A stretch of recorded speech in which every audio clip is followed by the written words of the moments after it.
గుర్తొస్తుందా? చదువుకుందాం అన్నమాట. ద్వితీయోపదేశకాండం 1వ అధ్యాయం 2వ వచనాన్ని చదువుకుందాం.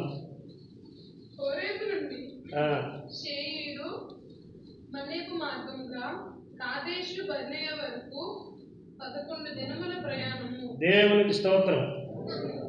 చిన్న ప్రార్థన చేసి దేవుని వాక్యంలోకి వెళ్దాం. పరిశుద్ధడానికి వందనాలు, స్తోత్రాలు, స్తుతులు, కృతజ్ఞతలు. ప్రభా నీకు వందనాలు. ఇదిగో అది ప్రభా మాటలు మేము ధ్యానించుకుంటుండగా వినగల చెవి, గ్రహించు మనస్సు, అంగీకరించు ఆత్మ దయచి యేసు నామములో అడిగి పొంది ఉన్నాము తండ్రి. ఆమేన్. దేవునికి స్తోత్రం. గట్టిగా చప్పట్లు కొట్టి దేవుని నామాన్ని మహిమపరచండి. Praise the lord. ఎన్ని సంవత్సరాలండి? ఎర్ర సముద్రం దాటిన తరువాత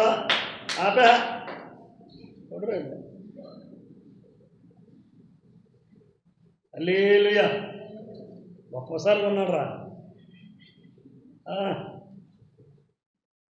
ఆ అమ్మాయి బాగానే ఉంది. అక్కడి నుంచి గాడిపోతే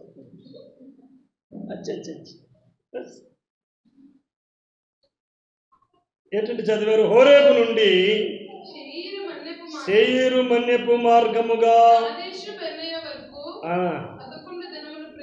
మరి దానికి ఇన్ని సంవత్సరాలు ఎందుకు పెట్టినట్ట? దారి తెలీదా? ఇన్ని సంవత్సరాలు. ఆ తర్వాత వచ్చిన వాళ్ళు చదవండి. నాకు 2 3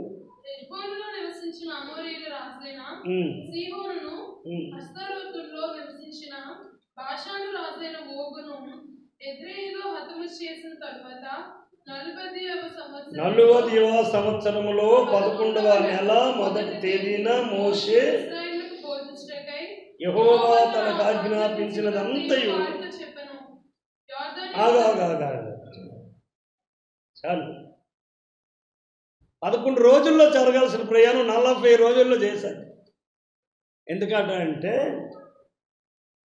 యేసు ప్రభు వారు కన్యమరియ గర్భాన పుడతాను అని చెప్పినప్పుడు, భక్తులైన ప్రవక్తలకు చెప్పినప్పుడు అది త్వరగానే జరిగించారు.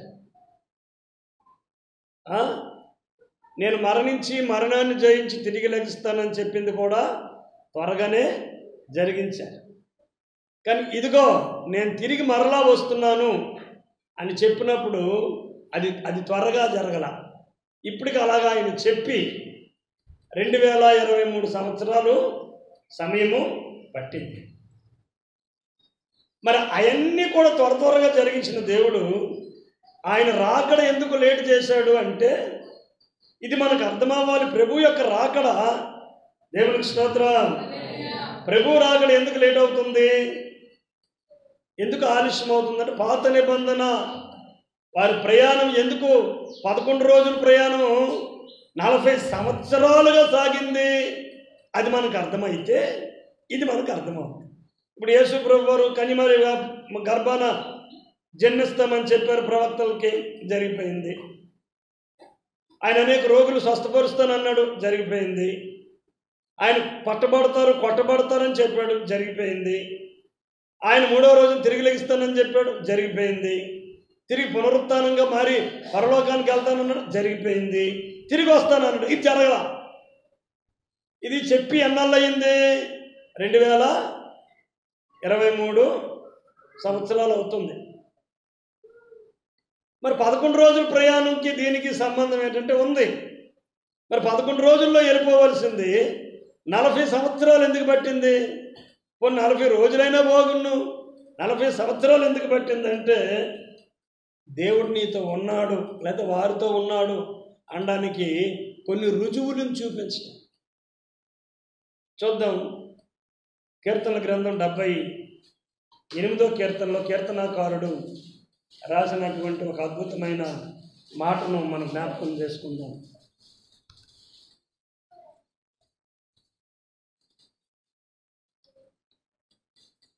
78వ కీర్తన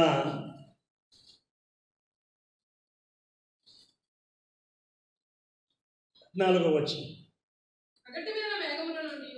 అమ్మా 78:14.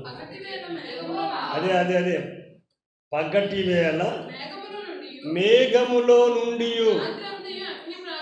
రాత్రంతయు చెప్పాలి ఎలాగా అగ్ని ప్రాకారములో నుండి. అది దేనికండి? పగటి వేళ చదవాలి. మేఘములో నుండి రాత్రి అంతయు అగ్ని ప్రకాశములో నుండి ఆయన వారికి త్రోవ చూపు. ఎందులో నుండి?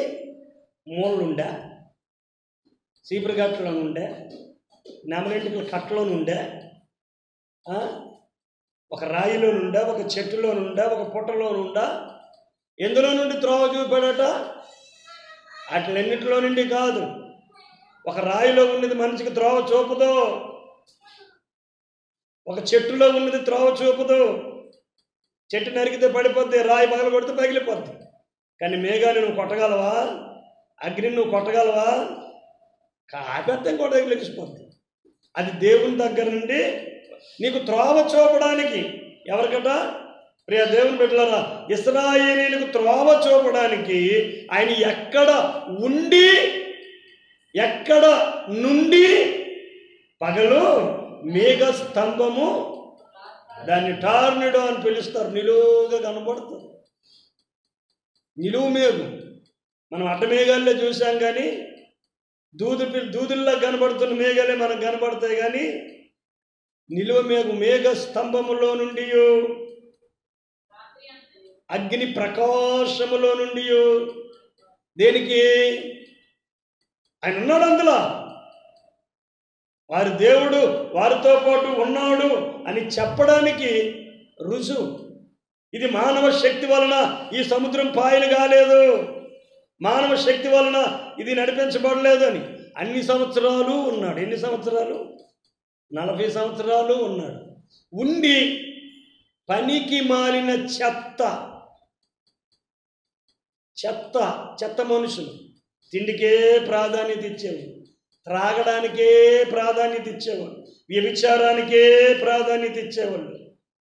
పనికి మాలిన కళ్ళబొల్లి మాటలు ఈడి మీద ఆడి మీద వేసుకున్న ఆ పనికి మాలిన ఆ మాటలు మాట్లాడుకునేటటువంటి ఆ బ్యాచ్ అంతటిని 40 సంవత్సరాలు ఫిల్టర్ చేశాడన్నమాట.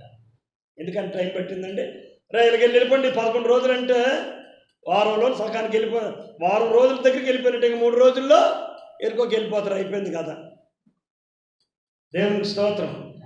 ఈ చెత్తల్లో తీసుకొని ఆయన వాగ్దాన దేశానికి వెళ్ళాలని ఆయన అనుకోలేదు. దేవునికి స్తోత్రం. జల్లించి ఫిల్టర్ చేసి, తాగుపోతాడికి నీళ్ళు కావాలి, తిండిపోతాడికి అన్నం కావాలి. అర్థమవుతుందా? మాంసాలు కావాలి, మాంసాహారం కావాలి. ముక్క లేకపోతే ముద్ద దిగదు. ఆదివారం ఆరాధన మానేస్తాడు, కానీ ముక్క ఇంపార్టెంట్. సాయంకాలం అయితే మందు ఇంపార్టెంట్. ఈ పనికి మరి చేత్తోడుకొని పరలోకం ఎందుకు వెళ్తా? మనకు బుర్ర లేకపోతే దేవుడికి ఉండదా? మనం దిద్దుకోవాలని. వీళ్ళందరూ దేనికంటమ్మా? ఇన్ని సంవత్సరాలు ఎందుకు తీసుకున్నాడంట? దిద్దుబాటు సరి చేసుకోవటం, సరి చేసుకోవటం. చూడండి 43వ కీర్తన 3వ వచనంలో చెప్పాడు ఒక మాట. ఎందుకట అంటే అక్కడ రాయబడింది. 43వ కీర్తన 3వ వచనం, నీ వెలుగును నీ సత్యం. పగటి వేళ సత్యము నడుస్తూ ఉండేది, రాత్రి వేళ వెలుగు నడుస్తూ ఉండేది. నీ సత్యమును నీ వెలుగును బయలుదేరు చేయము. అవి నాకేం చూపిస్తాయట? త్రోవ చూపిస్తాయి. ఎక్కడికే త్రోవ? చదువు. పరిశుద్ధ పర్వతమునకును నీ నివాస స్థలమునకు నన్ను తోడుకొని వచ్చును. దేవుని బలిపీఠమునొద్దు నాకు ఆనంద సంతోషములు కలుగు చేయు. ఎక్కడ చేరిపిస్తాయండి? దేవుని యొద్దకు చేరడానికి.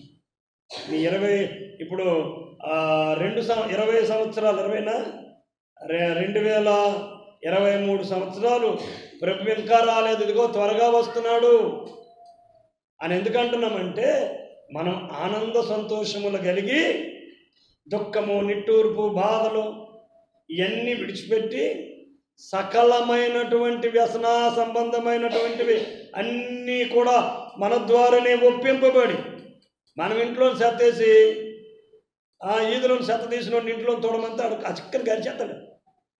ఈదులో చెత్త తీసుకెళ్తాం డ్యూటీ అనుకోండి, ఏమండి మాకు తెలుసుకోవడానికి కావట్లేదు, కొంచెం చీపిస్తాం, మా ఇల్లు కొంచెం తుడిచిపెట్టరు అన్నాడు అనుకోండి. ఆడి ఫీలింగ్ ఎలా ఉంటుంది?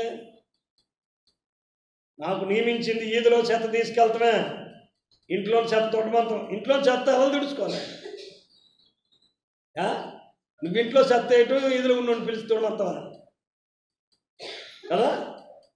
మంది మన వ్యసనాలని ముద్దుగా మనమే మానేయాలమ్మా. పార్టీలతో ప్రారంభమైన వ్యసనం పార్టీ లేకుండానే పని.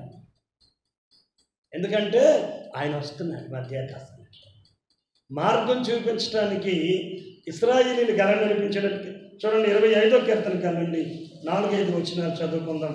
అక్కడ ఏం రాయబడింది? నీ మార్గము నాకు తెలియజేయు. 25వ కీర్తనలో 4-5 వచనాలు ఇప్పుడు చదివాడు. నీ మార్గము నాకు తెలియజేయు. నువ్వు ఏ త్రోవలో నన్ను నీ సన్నిధికి చేరుస్తావో ఆ త్రోవ నాకు తెలియజేయి. ఉదాహరణకి బాగా అర్థమవటానికి, లోకంలో చాలామంది దేవుళ్ళుగా ఉన్నారు కదా. ఒక భక్తునికి, అంటే యేసుప్రభువుని నమ్మిన భక్తునికి కాదులే, ఏదో ఒక యాక్సిడెంట్ తప్పింది. ఎలాగో తప్పించుకుని ఏ దేవుడు కాపాడాడో కానీ, ఎలాగా గ్యారెంటీ లేదు. ఏ దేవుడు కాపాడాడో కానీ, ఏ దేవుడు కాపాడాడా? మంగళవారం ఒకడో, సోమవారం ఒకడో, బుధవారం ఒకడో, ఆదివారం ఒకడో. నీవైతే నేను నమ్ముకోబట్టే నా దేవుడు నన్ను లైఫ్ ఎక్కువ చెప్పేంత సాక్ష్యం. నిన్ను దేవుడు తప్పిస్తే నువ్వు చెప్పే సాక్ష్యం, నేను నమ్మిన నా యేసయ్య నన్ను స్వస్థపరిచాడు, అంతేనండి. ఆయన నన్ను ముట్టాడు, నన్ను తప్పించాడని నువ్వు చెప్పగలవు. దేవుడిని ఎరగనోడు, నన్ను పలాని ఓడు దేవుడు స్వస్థపరిచాడంటే మిగతా ఉన్నాడు ఫీలింగ్ వచ్చేది. మరి ఎందుకని ఏమంటారు తెలిసిన? ఏ దేవుడు కాపాడా, గొడవ ఉండదు కదా, అలాగనేస్తే గొడవ ఉండదు కదా. ఏదో పేరు చెప్పాడు అనుకోండి, ఆడింటి 20 రాత్రి కల్లోకి వచ్చిరాయ్, నేను కాపాడితే ఆడేవాడు ఆడి పేరు ఎత్తావు అంటే దేవుని ఈడి ఫీలింగ్. వాళ్ళకి అంత తర్వాత విషయం. కానీ ఇక్కడ ఏమంటాడంటే, ఇప్పుడు చదివిన మాట ఏముందాం 4వ వచనంలో, నీ మార్గములు నాకు తెలియజేయు, నీ త్రోవ ఏదో నాకు తేటపరచు. మరి ఆ త్రోవ నేటిదేనా నేటి, నాటిదేనా నేటి, ఎలా తేటపరిచాడు? చూడండి 119వ కీర్తనలో చెప్పాడు దాని ఆన్సర్. 105వ వచనం,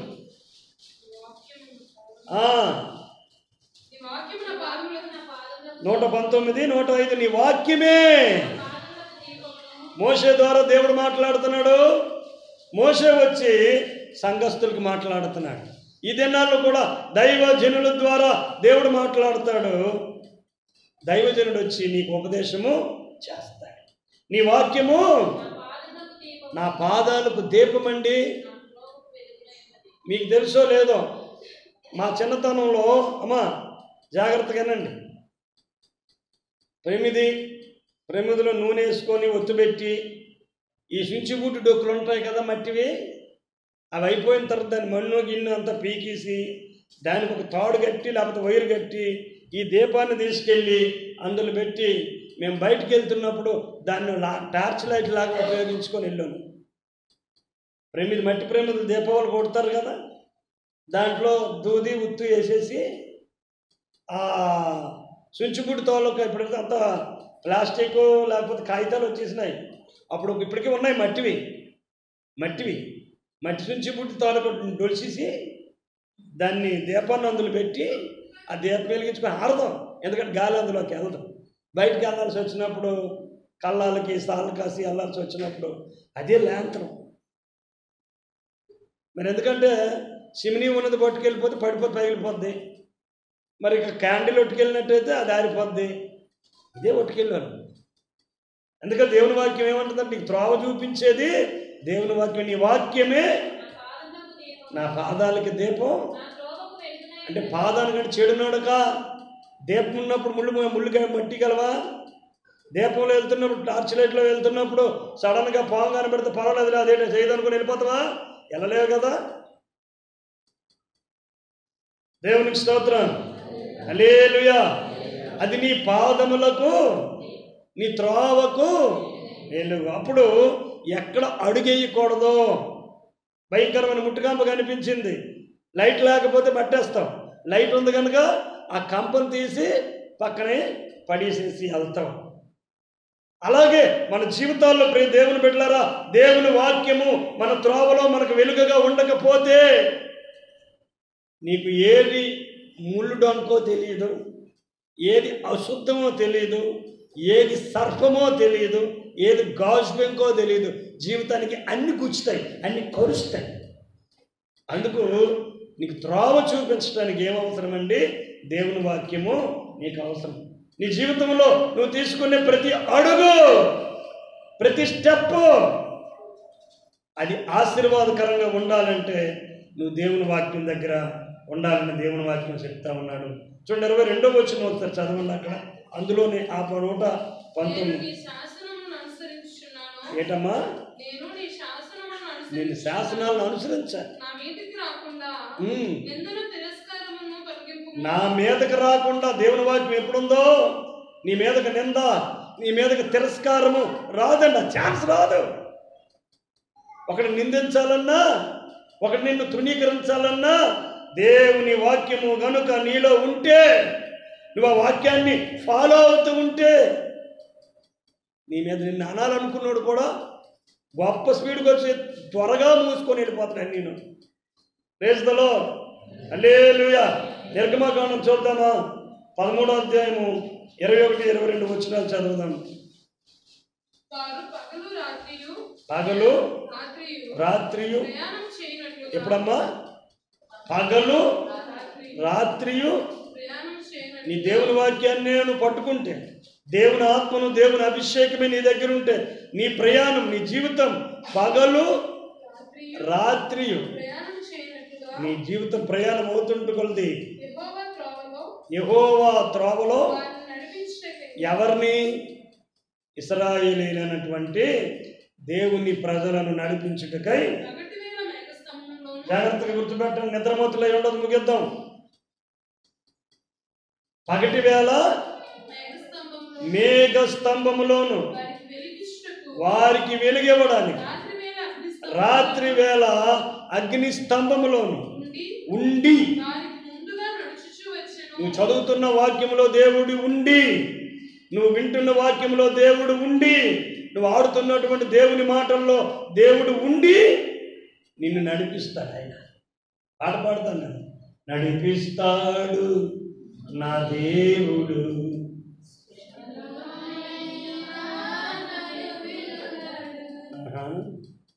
నువ్వు వదిలేస్తున్నావు కష్టాల కడలి, అంతేనా? ఏమమ్మా చర్చికి రాలేదు?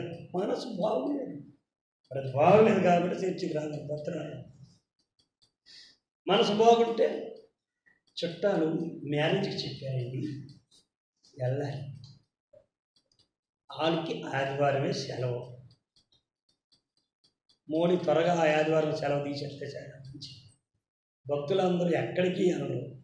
హోటలన్నీ శుక్రవారంకి వెళ్ళిపోతారు, ఫంక్షన్లన్నీ శుక్రవారంకి వెళ్ళిపోతాయి. మోడీ గారు పెడతారట, కాకపోతే భక్తులు ఒప్పుకోరు. కానీ ఆదివారం చికెన్ తిన ఊరు కొంత శుక్రవారం పెడితే అన్న చాలామంది గుప్తా గారు శుక్రవారం చికెన్ తింటారా? చాలామంది తినరు శుక్రవారం, కానీ సెలవు శుక్రవారం పెడితే ఆదివారం సెలవులకు వస్తుంది. మరి ఖచ్చితంగా మరి వెళ్ళిపోవాలి. అప్పుడు మనం ఏం చేస్తాం తెలిసిన? ఏ ఆదివారం ఆరాధన ఆపుతామా? వచ్చి అలగలగా పెడతామండి. 5 నుండి 9 వరకు ఎట్టేస్తాం. సాయంకాలం 5 నుండి 9 గంటల వరకు ఎట్టేస్తాం. మరి ఆపేస్తాం ఏంటి? ఆఫీస్ నుండి వచ్చిగానే కోటకి వెళ్ళిపోవడమే. దేవునికి స్తోత్రం. కాకపోతే ఆదివారం చికెన్ తిన్నడికే బాధ, ఎందుకంటే ఆ రోజు అవ్వదానికి అది ఎప్పుడు మార్చేసుకోవాలి. సెలవు రోజే ఫంక్షన్ రోజు చికెన్ అట్టాలా అవ్వదు. అందుకే ఇక్కడ ఏమంటాడంటే త్రావు చూపించటానికి, నీ బ్రతుక్కి మార్గము చూపించడానికి వాళ్ళ ప్రయాణాన్ని చెప్పాడు. చూడండి దేవుడు ఎలా మాట్లాడతాడు. యెషయా గ్రంథంలో చెప్పాడు 30వ అధ్యాయము 21వ వచనంలో దేవుడు మాట్లాడుతున్నటువంటి మాట యెషయా భక్తులు ప్రవచించాడు. చూడండి అక్కడ రాయబడిన మాటను జ్ఞాపకం చేసుకోండి, చదవండి, ముగిద్దాం. 30 యెషయా 30:21. మీరు కుడి తట్టైనను ఎడమ తట్టైనను, శాపం వైపైనా పాపం వైపైనా లోకం వైపైనా నీ సొంత ఆలోచనలు తట్టైనా నువ్వు తిరిగితే దేవుడు నీతో ఉండి నీకు ఇచ్చిన వాక్యములో ఉండి నీలో అనుగ్రహించే ఆ అభిషేకములో దేవుడు ఉండి ఏమంటాడో తెలిసిన, ఇదే త్రోవ, ఇందులోనే నువ్వు నడు. నీ వెనుక నుండి ఆ వాక్యములో నుండి ఆ ఆత్మాభిషేకములో నుండి దేవుడు నీతో మాట్లాడతాడు. ఆ రోజు పగటి వేళ మేఘస్తంభమే ఈరోజు నీకు వాక్యం. ఆ రోజు రాత్రి వేళ అగ్నిస్తంభమే దేవుని ఆత్మ అభిషేకం.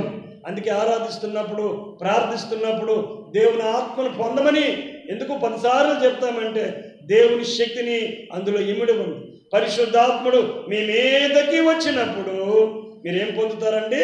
శక్తి పొందుతారని మరి అపోస్తుల కార్యాలు 1వ అధ్యాయము 7-8 వచనాల్లో రాయబడింది. పరిశుద్ధాత్ముడు మీ మీదకు వచ్చినప్పుడు మీరు శక్తి పొందుతారు.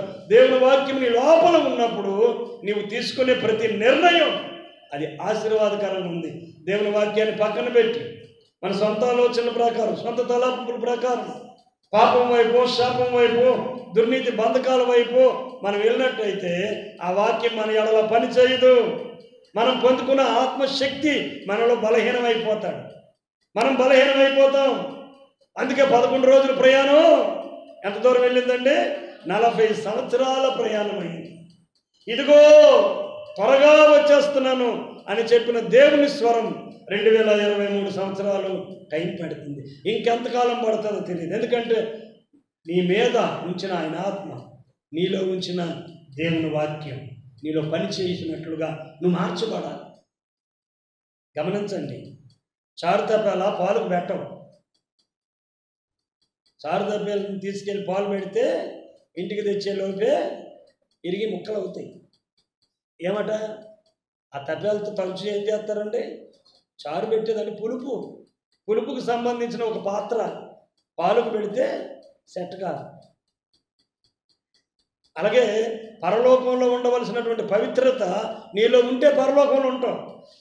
ఈ లోకంలో లోకము, దాని ఆశ, శరీరాశ, నేత్రాశ, జీవపడంబు వీటితో పాటు లోకం పోతుంది.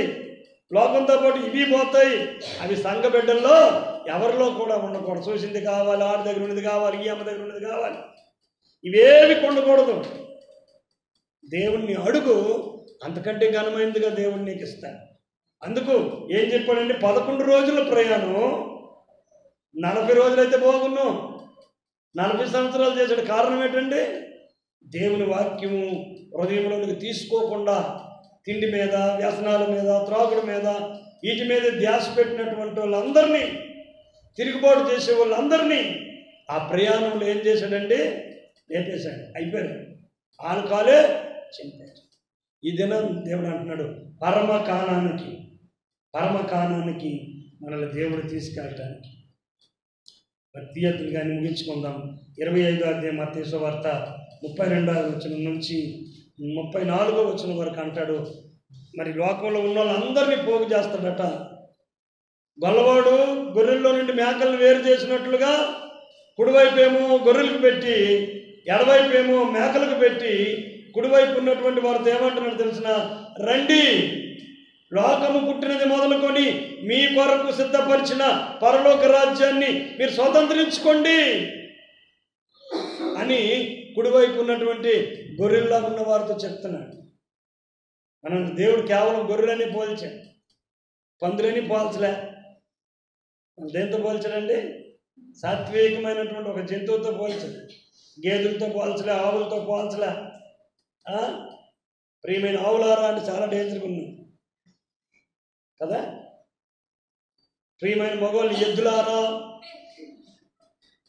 మరి ఆడవాళ్ళు ఆవులేదు, మగవాళ్ళు ఎద్దులు గారా. ఒక అవతారం ఉంది చేపల్లారా. ఏ అవతారం అమ్మా? గట్టిగా చెప్పవచ్చు కదా. వృచ్చిక అవతారమా అమ్మా? మత్స్య అవతారం. ప్రియమైన పందులారా, వరహ అవతారం. ఇంకొన్నాయి కదా చెప్పండి. వాటితో పోల్చలే. అందుకే నా బిడ్డలు నా స్వరం వింటారు, నా గొర్రెలు నా స్వరం వింటారు. పోతైనా గొర్రె, అది పోతైనా గొర్రె, దానికి ఏడు తెలియదు. వెనకెట్టుకుంటున్నటువంటి గేదెకి వెనకలే వెళ్ళి గుద్దింది ఒక గొర్రెపోతు. దానికి కొమ్ముడు సొలిపెక్కిపోయి అది ఊరుకుంటుంది. గేదె తప్పంత అన్నింది, అంతే మూసుకొని వెళ్ళిపోయా. ఇప్పుడు దాని కొమ్ముడు సొలిపెక్కిపోయి ఏటైంది? మనకు ఒళ్ళు బరువు ఎక్కువ, కొవ్వు ఎక్కుపోయి లేనిపోనివన్నీ చేస్తే సైతానికి నెత్తి మీద తినేస్తాడు. గొర్రెపోతు వాళ్ళకి వస్తుంది అప్పుడప్పుడు, మనకు కూడా. అదేనికి పుట్టిందట? ముసలాయన మేపుతున్న గొర్రెకి గేది, పెద్ద గేది గుద్దుతుంది వెళ్ళి. ఇలాగ మూడింటి ఊరుకుంది గేదె. వాళ్ళే మనలోటి జీవే కదా అని ఆడుతుంది కదా. ఇంకా గుర్తుంది. అది ఒక్కసారి కాలు తీసి టప్పని తగిలింది, 2 కొమ్ములు మందడు తగిలింది. మళ్ళీ దాన్ని ఊసికెళ్ళా.